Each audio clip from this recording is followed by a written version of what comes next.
Hello, we are making a classic French bread recipe in our Dining on a Dime Cookbook Volume 1 on page 88. You're going to take 1 cup of really warm water. I like to use this digital thermometer to make sure that my temperature is correct, but if you don't have a digital thermometer, put your finger in and it should be really hot, but not so hot that you can't keep your finger in it. All right, then we're going to add our yeast.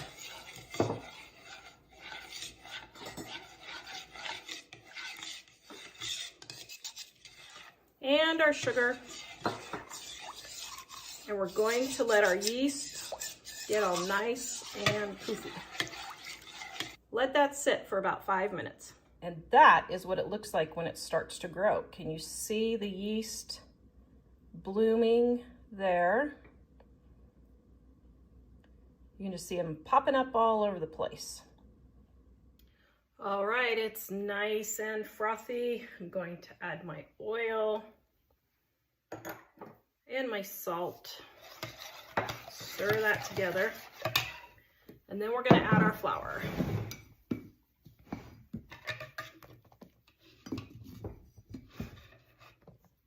Now I start just shy of 3 cups, so that's like 2 3/4 cups, just to get it mixed in.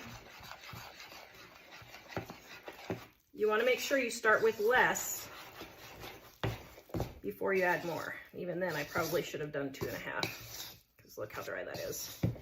That's fine, no biggie. Okay, I'm going to sprinkle just a little bit. And now we're just going to add it until we have a smooth dough, and add the flour until we need it, and our dough is nice and smooth.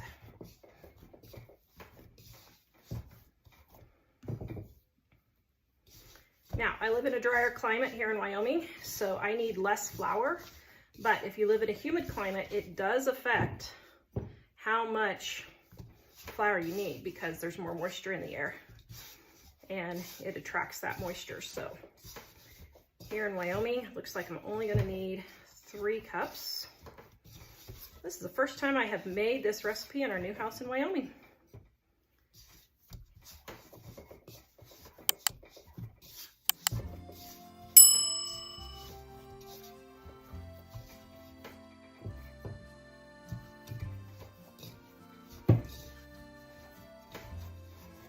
Now, the recipe says to knead 10 minutes, but honestly, I never knead that long. I really don't. I don't have the hand strength, and I don't have a KitchenAid mixer, so if you have a KitchenAid mixer and want to put it in your KitchenAid mixer, go ahead.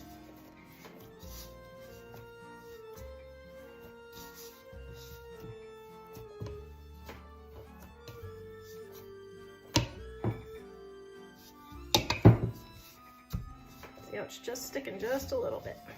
Now I also knead in my bowl to just save dirtying the table so much. There, that's getting nice and smooth.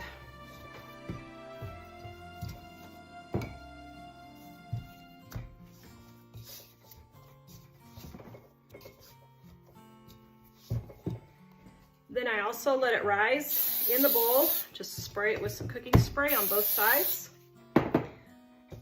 And let it rise about 1 hour to 1.5 hours until it's doubled. All right, it's 1 hour later and it's nice and poofy. Now, if you're making this in the winter, you can turn your oven on for about 3 to 4 minutes to preheat and just get it so it's about 100, 120 degrees in your oven. And then you can leave your oven light on and it will help it rise. Now you're going to divide it in 2, and then you're going to form it in loaves. Now, first I'm going to take my baking tray, sprinkle a little cornmeal on here. You don't need a lot, just a little bit. That way your bread doesn't stick. Now, I just get a little bit of flour, roll it into a loaf, get it nice and even.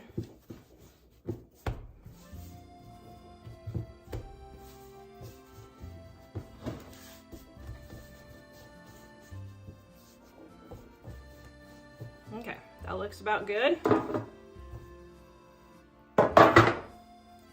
going to set it on our tray.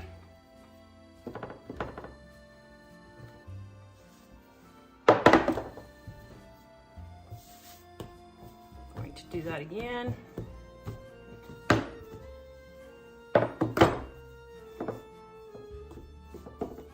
There we go. Then we're going to take a sharp knife, cut some slits across the top, and then we're going to let this rise about an hour until it's double in size.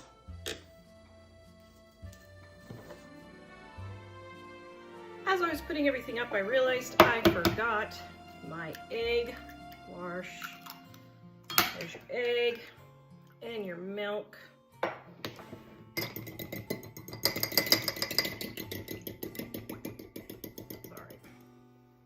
Just brush this on top. Now, if you have leftover egg wash, just add a few more eggs and you can have scrambled eggs. Or you can make yourself some French toast with this French bread. Don't let anything go to waste. All right, now we're gonna let it rise.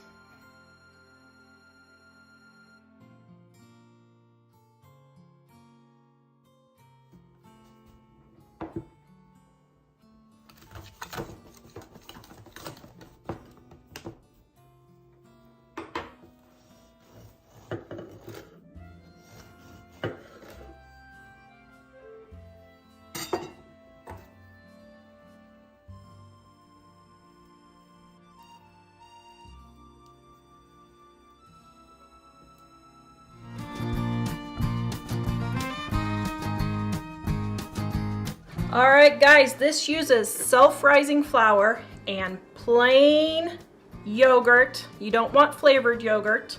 If you do not have self-rising flour, you can just add your own salt and your own baking powder, not baking soda, baking powder. And for those of you curious how to measure baking powder, you put it in here and scrape it along the side, and that's how you measure it. Then you want to whisk your flour or self-rising flour and get it all nice and fluffy. Then we are going to add in the yogurt. Now, plain yogurt is thinner than Greek yogurt, so you will need less plain yogurt than you do Greek yogurt. The recipe is in the description below. I start with 1 cup of self-rising flour and 1 cup of plain yogurt, and I see how well the dough comes together. Now, that's still very dry, so I'm going to add a little bit more yogurt here. How this works is the yogurt activates the baking powder and helps it rise. So you don't need fat or anything else in your biscuits like you normally make. Okay, so can you see how really sticky? That's really sticky, and that's looks good. Then you're going to flour your cutting board or whatever board, your countertop, whatever. Then you're going to pour your dough onto your flour. And then you're going to gently knead it until it's smooth but still sticky. You don't want it dry because then you won't have nice fluffy biscuits, okay? Now it's still just a tad too sticky, but we're almost there. And you can tell if it's too sticky if it's still sticking to your hands. So did you see how that stuck to my hands? You want it to not stick to your hands, but still be pretty moist. And I think maybe just a bit more. Yep, all right, there we go. So then we're going to pat this out all nice and neat. For your pan, you can use a regular baking pan like this. If it's a dark pan, you need to turn your heat down 25 degrees because the dark pans have a tendency to burn. So you need to turn it down 25 degrees if using a dark pan. I'm using my great-grandmother's skillet just because it's fun to use. Lightly grease your skillet, push straight down. See how I pushed straight down and I didn't twist? Push straight down, no twisting. And you're gonna put them next to each other in the pan. That helps them rise taller. They hold each other up and they rise taller in the pan.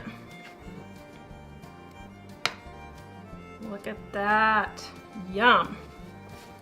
Okay, we're gonna bring the dough back together. Don't work it too much. Straight down. Look at that. And then the last one probably won't cut out. Now, if you don't have a biscuit cutter, don't worry. Just take your dough and pat it into little biscuits with your hand, just like so. And it will work just fine, okay? Now, we are going to put this in a 500-degree oven. Yes, that is not a mistake. I said 500 degrees for 8 to 10 minutes. This recipe is brought to you by our Dining on a Dime cookbook. Quick and easy recipes to help you save money on your next trip to the grocery store. Visit us at livingonadime.com to get your copy today. There are your yummy, super fluffy, homemade 2-ingredient biscuits. Look at that yummy goodness right there. Ooh, hot, hot, hot. Then we're gonna put a nice blob of butter.